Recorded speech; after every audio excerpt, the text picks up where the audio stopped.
Your family isn't toxic because they're evil. They're toxic because your nervous system is running 40-year-old software they wrote, and nobody gave you the uninstall button. Here are 6 ways to get it back. Okay, let's start with the uncomfortable part nobody puts on a motivational poster. The people most capable of ruining your entire week aren't strangers, aren't your boss, aren't the guy who cut you off in traffic. It's the people who taught you how to talk. Your family, the original beta testers of your personality. And here's the plot twist most set healthy boundaries videos conveniently skip. Handling toxic family has almost nothing to do with them and almost everything to do with what's happening inside your skull when they walk in the room. So before you screenshot another quote about protecting your energy, let's actually look at the science. Counting down from 6. Number 6. Stop diagnosing them. Start decoding the pattern. Your aunt isn't a villain twirling a mustache. She's a predictable system, and systems can be mapped. Psychiatrist Murray Bowen built an entire framework around this called family systems theory, the idea that a family functions like one emotional unit, and everyone is wired together like Christmas lights. When one bulb flickers, the whole string reacts. The trap is something Bowen called low differentiation of self, when you can't tell where your emotions end and theirs begin. So when mom is anxious, suddenly you're anxious, and you don't even know why. You didn't catch a feeling, you inherited a reflex. Decoding beats diagnosing every time. The moment you stop asking, why are they like this, and start asking, what role is this conversation trying to cast me in, you stop being an actor in their play and start being the audience, and the audience can leave. Number 5. Recognize the triangle, then refuse the part. In 1968, psychiatrist Stephen Karpman described something so accurate it should be illegal: the drama triangle. 3 roles: the victim, the persecutor, and the rescuer. Toxic family dynamics run on this triangle like an engine runs on gasoline. Here's how it goes. Your sibling plays the victim. They cast another relative as the persecutor. She always does this to me. And then they hand you the rescuer hat. You understand me, right? Back me up. Congratulations, you've been drafted. And the genius cruelty of the triangle is that all 3 roles rotate. Today's victim is tomorrow's persecutor. The rescuer always, eventually becomes the new victim. You think you're helping. You're just feeding the machine. The exit isn't winning the argument. The exit is declining the role entirely. That sounds really hard. I'm not going to take sides on this one. Watch how fast the energy drops when nobody accepts the part. A play with one actor isn't a play. It's just somebody talking to themselves. Number 4. Understand that calm down is biologically impossible mid-conflict. Here's something that'll make you forgive yourself for every dumb thing you've ever said at a family dinner. Relationship researcher John Gottman studied couples for decades and documented a state called physiological flooding. When conflict spikes and your heart rate crosses roughly 100 beats per minute, your prefrontal cortex, the rational, let me respond thoughtfully part, gets hijacked. Blood redirects. You physically lose access to your best thinking. Translation: when your dad says the thing he always says, and you suddenly feel 5 years old and stupid and furious all at once, that's not weakness. That's a stress response older than language. You are not going to logic your way out of a flooded brainstem.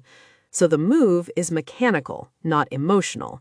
Gottman found people need roughly 20 minutes to physiologically reset. 20 minutes. So you say, I need a minute, and you go to the bathroom, the car, the moon, wherever. You're not running away. You're waiting for your own brain to come back online. Never negotiate with a flooded nervous system, especially your own. Number 3. Use the boring weapon. Gray rock. This one has a name that came out of online recovery communities, and it's blunt for a reason. Become a gray rock.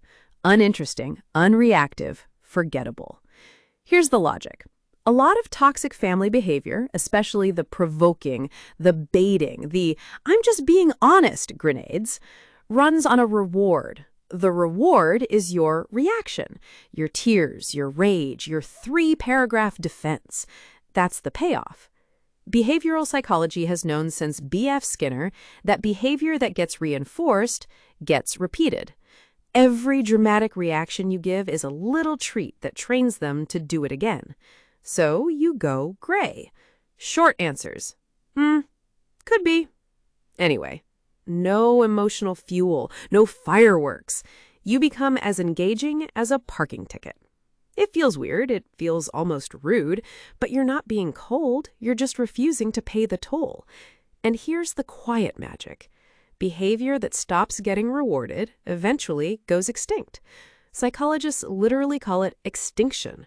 Boring is a strategy. But brace yourself for the catch. Extinction gets worse before it dies. Skinner documented the extinction burst. When the reward stops, behavior spikes harder first. They'll push louder to reboot the old pattern. Don't panic. That spike isn't failure. It's proof it's working.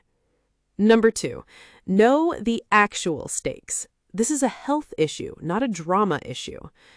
Let's get serious for a second, because this matters more than people admit. We treat family stress like background noise. It is not background noise. A landmark meta-analysis by Julianne Holt-Lundstad reviewed data on over 300,000 people and found that the quality of your social relationships predicts mortality risk on a scale comparable to smoking. Chronic relational stress isn't just feelings. It's cortisol, it's inflammation, it's blood pressure. It's your body keeping the receipts. And here's the data point that'll make you feel less alone. Sociologist Carl Pillemer at Cornell surveyed Americans and found that roughly 27%, more than 1 in 4 adults, are currently estranged from a family member. 1 in 4. The thing you've been told to feel ashamed of is statistically one of the most common human experiences there is. You are not the broken one in a sea of perfect families. The perfect families are the marketing. Protecting your peace from a toxic relative isn't selfish or dramatic. It's the same category of decision as quitting smoking. It's healthcare. And here's what nobody warns you. It's often not the loud fights that wreck you. It's the slow drip. Researchers call it allostatic load, the cumulative tax of chronic, low-grade stress. It doesn't explode, it erodes, which is exactly why you stop noticing the damage until your body sends the bill. Number 1, distance is not a punishment, it's a dosage. The biggest myth is that you only have 2 options, total war or total cutoff, burn the bridge or keep crossing it. But Bowen warned against the dramatic emotional cutoff because cutting off completely often means you carry the unresolved charge with you forever. You don't get free, you just relocate the prison. The real skill isn't distance as a door slam, it's distance as a dose. You're the pharmacist now. Some relatives are fine in a 2-hour holiday dose with a hard exit time. Some are a once-a-month phone call. Some, and this is allowed, are a "I love you from very, very far away" dose. The amount of access someone gets into your life should match how they behave inside it. That's not cruelty. That's just adjusting the prescription based on the side effects. Because here's the whole thing in one sentence. You cannot control whether your family is toxic. You can only control whether you keep volunteering to be the antidote. So stop diagnosing, start decoding. Refuse the triangle. Respect the flooding. Go gray rock. Take the health stakes seriously and dose the distance like the pharmacist of your own peace. You didn't choose the software they installed, but you're the only one who can finally hit update.